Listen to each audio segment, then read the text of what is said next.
Shout out mga par, dali nga pala ako dyan sa Baisa. Tapos papasok ako ng Inlex. Ganito na lang gawin nyo para hindi na kayo pumunta ng Bonifacio tapos EDSA.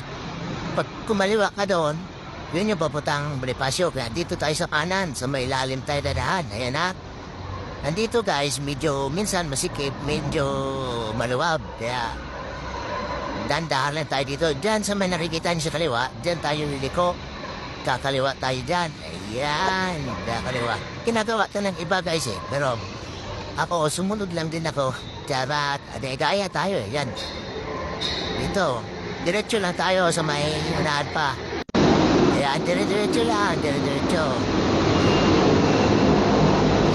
Medyo, minsan pag may salubong ka dyan malaki, masikip talaga.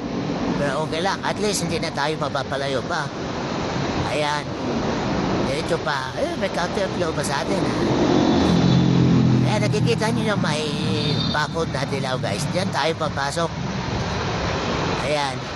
Dito muna tayo mag-stay sa kaliwa. Pero huwag tayo makaliwa ha.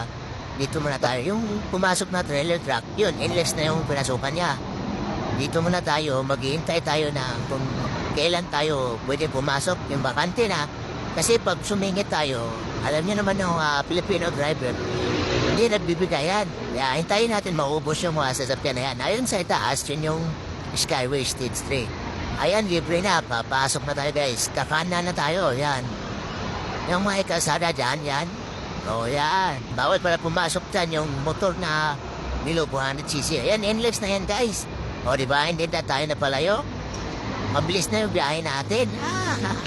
Shout out nga pala sa hindi pa nakapag-follow, like, and share. Doon nyo na guys. Salamat. God bless us.